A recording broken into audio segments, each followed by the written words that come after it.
Assalamualaikum warahmatullahi wabarakatuh. Hamidanillah wa musalliyan wa musalliman ala Rasulillah Sayyidina Muhammad ibn Abdillah wa ala alihi wa sahbihi wa man walah, amma ba'du. Para pemirsa, para pengikut dan para pecinta channel YouTube MZT Malang Raya, alhamdulillah kita lanjutkan kajian kita pada kesempatan kali ini, yang mana pembahasan kita kali ini masih melanjutkan beberapa ketentuan tentang masalah iddah. Ketika seorang istri itu diceraikan oleh suaminya, maka si istri ini wajib untuk melewati yang namanya masa iddah. Dan pada video-video sebelumnya telah kita bahas tentang ketentuan iddahnya istri yang diceraikan dalam keadaan hamil ataupun tidak dalam keadaan hamil. Dan untuk istri-istri yang tidak dalam keadaan hamil ini juga sudah kita bahas, yaitu perempuan-perempuan yang dia masih mengalami siklus haid ataupun perempuan-perempuan yang dia itu tidak mengalami siklus haid. Termasuk di dalamnya adalah perempuan yang dia itu mengalami istihadhah. Istihadhahnya ini dia jenis perempuan istihadhah yang mutahayyirah mutlaqah. Artinya mutlaqah itu nasiyah lil adadi, nasiyah lil waqti. Dia lupa hitungannya biasanya dia itu seperti apa. Begitu juga dia lupa, dia tidak bisa mengingat kebiasaan dia mengalami haid itu apakah di awal bulan atau di pertengahan bulan atau di akhir bulan. Itu semuanya telah kita bahas, yang mana mereka semua adalah istri-istri yang diceraikan oleh suaminya setelah terjadinya hubungan badan antara mereka berdua. Nah, pada kesempatan kali ini yang akan kita bahas, sebagaimana itu pembahasan yang ada di dalam kitab Takrib dan juga yang ada di dalam kitab Fathul Qorib, yaitu perempuan-perempuan atau istri-istri yang diceraikan oleh suaminya. Namun ternyata si istri ini belum pernah melakukan hubungan badan dengan suaminya. Mereka berdua belum pernah melakukan wati', namun terjadilah perceraian dari pihak suami. Bagaimanakah kira-kira? Mari kita bahas dan kita baca keterangan dari kitab Takrib dan juga kitab Fathul Qorib. Dalam hal ini beliau Asy-Syaikh Al-Qadhi Abu Syuja Al-Asfahani dan juga Asy-Syaikh Muhammad bin Qasim Al-Ghazi memberikan keterangan yang bunyinya, Bismillahirrahmanirrahim, wal mutallaqatu qabla ad-dukhuli biha la iddata 'alaiha sawa'un basyaraha az-zawju fi ma dunal farji am la. Yang kalau diartikan, para istri yang tertalak, istri-istri yang dia itu ditalak oleh suaminya. Namun peristiwa talak ini terjadi qoblad dukhuli biha. Kondisi si istri masih belum pernah disenggama, belum pernah diwati oleh suaminya. Bagaimana nanti kelanjutannya setelah terjadi cerai ini? Beliau memberikan keterangan la iddata 'alaiha. Istri yang seperti ini tidak perlu melewati masa iddah. Dia tidak wajib untuk melewati yang namanya masa iddah. Kenapa demikian? Karena memang belum terjadi hubungan badan antara suami istri tersebut, sehingga dia tidak perlu untuk melewati yang namanya masa iddah. Bahkan lebih jauh dari itu, Asy-Syaikh Muhammad bin Qasim Al-Ghazi memberikan keterangan, sawaun basyaraha az-zawju fima dunal farji amla. Hukum ini atau ketentuan tidak perlu melewati masa iddah ini itu sama saja. Apakah dulu setelah terjadinya akdun nikah ini si suami sudah pernah melakukan mubasyarah, sudah pernah melakukan istimta dengan istrinya selain melakukan ilajul hasyafa fil farji, selain hubungan badan berbentuk senggama atau wata'. Jika seandainya si suami ini belum pernah sama sekali melakukan istimta dengan istrinya, atau sudah pernah melakukan istimta namun selain kepada yang namanya wata', maka selama belum terjadi hubungan badan berupa wata', maka si istri ini tidak perlu melewati yang namanya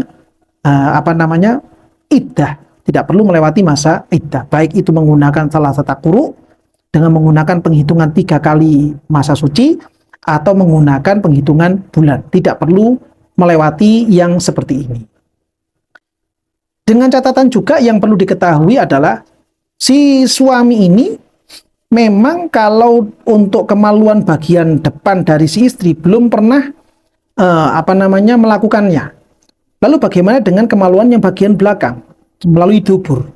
Walaupun pada dasarnya hukumnya adalah haram. Tapi kalau seandainya pernah terjadi yang seperti ini, artinya si suami itu pernah melakukan hubungan badan dengan istrinya namun melalui jalur yang belakang, maka para ulama-ulama kita di kalangan Syafi'iyah menyatakan bahwa hal yang seperti itu melewati dubur ini adalah masuk dalam kategori wata. Dalam bab masalah iddah ini itu masuk dalam kategori hubungan badan, masuk dalam kategori wata. Yang mana ini sebagaimana dijelaskan oleh beliau Syekh Al-Baijuri di dalam hasyiahnya terhadap kitab Fathul Qorib, beliau mengatakan wa qauluhu qabla dukhuli biha ai qabla wat'iha walau fid duburi. Yang dimaksud dengan sebelum melakukan hubungan badan pada keterangan kitab Fathul Qorib itu juga termasuk hubungan badan melalui dubur. Alasannya li'annal wat'a fid duburi kal wat'i fil kubuli fi ijabil iddati. Karena yang namanya hubungan badan melalui dubur itu sebenarnya sama dengan hubungan badan melalui farji dalam masalah penghitungan iddah, dalam masalah kewajiban si istri ini melewati yang namanya iddah. Bahkan bukan cuma itu saja, termasuk yang namanya iddah ini atau yang namanya wate ini ya, yang masuk kategori wate itu bukan cuma itu saja. Seandainya suami istri ini belum pernah melakukan hubungan badan sama sekali, baik itu melalui jalur depan atau jalur belakang, namun si istri pernah melakukan istidkhalul mani. Jadi si suami dia itu dikeluarkan maninya dengan cara yang muhtaram, artinya dengan cara yang dihalalkan oleh Allah Ta'ala, lalu kemudian cairan mani itu dimasukkan ke dalam farjinya si istri. Ini namanya istidkhalul mani dengan cara yang muhtaram, dengan cara-cara yang dihalalkan oleh Allah Subhanahu wa Ta'ala. Maka peristiwa istidkhalul mani seperti ini menurut kacamata fikih kita di dalam madzhab al-Imam Syafi'i masuk dalam kategori wata. Sebagaimana itu dijelaskan, wa mithlul wat'i istidkhaluha al-maniyya al-muhtarama walau fid duburi aidon. Dan masuk dalam kategori wata itu walaupun tidak terjadi hubungan badan secara langsung adalah istidkhaluha al-maniyya al-muhtaram. Si istri itu memasukkan mani dari suaminya, yang mana mani ini dikeluarkan dengan cara yang muhtaram, lalu dimasukkan ke dalam farjinya si istri atau dimasukkan ke dalam duburnya si istri. Maka ini termasuk kategori wata. Artinya berarti seandainya ada suami istri yang dia itu memang belum pernah sama sekali melakukan hubungan badan secara langsung, namun si istri pernah melakukan hal istidkhalul mani ke dalam farjinya atau ke dalam duburnya, maka istri yang seperti ini dianggap sudah pernah melakukan wata. Karena dia itu sudah pernah melakukan wata, maka dia ketika diceraikan harus melewati yang namanya masa iddah. Dan masa iddahnya berarti karena dia mengalami haid, maka dia menggunakan 3 kali masa suci. Kalau dia itu belum pernah mengalami yang namanya haid, maka dengan menggunakan hitungan bulan. Kalau ternyata dia itu hamil, maka dengan sampai melahirkan si jabang bayi. Tergantung nanti kondisi si perempuannya yang mana kira-kira dari 3 pilihan perempuan, jenis perempuan itu. Ini yang perlu dipahami. Kalau misalkan si istri itu memang belum pernah melakukan hubungan badan dan juga belum pernah melakukan istidkhalul mani, ya, sama sekali belum pernah, maka ini yang kemudian menjadi pembahasan utama kita, topik utama kita pada kesempatan kali ini. Si istri tidak perlu lagi melewati yang namanya masa iddah karena belum pernah melakukan wata, sekaligus juga belum pernah melakukan istidkhalul mani. Nah, kita kemudian diberikan penyampaian oleh beliau Syekh Ibrahim bin Muhammad Al-Baijuri tentang apa yang dimaksud dengan ikhrajul mani al-muhtaram. Begitu juga dengan ikhrajul mani ghairu muhtaram, mengeluarkan mani si suami dengan cara yang terhormat, dan juga seperti apa mengeluarkan mani itu dengan cara yang tidak terhormat. Beliau menjelaskan wal muradu al muhtaramu atau wal muradu bil muhtarami walau fi hali khurujihi faqat. Yang dimaksud dengan keluarnya ini adalah walaupun saat keluar yang muhtaram ini adalah saat pengeluaran mani tersebut. Bi an kharaja ala wajhin jaizin, yaitu keluarnya dengan cara yang diperbolehkan.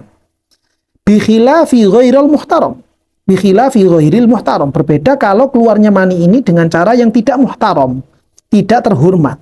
Fi hali khurujihi, ketika mengeluarkannya bukan dengan cara yang terhormat. Falau istamna biyadihi summa adkhalathu almar'atu farjaha lam tajib alaihal iddatu. Jika seandainya mani itu dikeluarkan dengan cara yang tidak muhtaram, lalu kemudian si istri memasukkan mani itu ke dalam farjinya atau ke dalam duburnya, ya, maka ini tidak dianggap sebagai kategori bentuk watok. Karena tidak masuk kategori watok, maka si istri ketika diceraikan wajib melewati yang namanya iddah. Karena apa? Karena pengeluaran mani itu dengan cara yang tidak muhtaram, karena itu menggunakan tangan si suami itu sendiri, ya, bukan dengan cara yang dibolehkan. Ya, ini yang penting untuk diketahui, sehingga dari sini, dari pembahasan pengeluaran mani muhtaram atau ghair muhtaram, di situ kemudian muncul pembahasan yang baru, yaitu kasus tentang bayi tabung. Apakah anak dari bayi tabung ini bisa ternasabkan kepada si pemilik mani atau tidak bisa ternasabkan kepada si pemilik mani?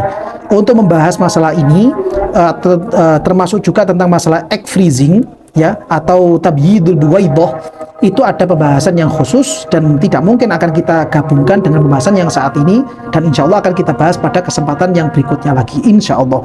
Mudah-mudahan apa yang kita bahas ini bisa menjadi ilmu yang manfaat dan barokah, sehingga kita semuanya bisa menjadi orang-orang yang diridhoi oleh Allah Subhanahu wa Ta'ala, dan juga menjadi orang-orang yang semakin dekat kepada Gusti Kanjeng Nabi Muhammad SAW. Amin ya rabbal alamin.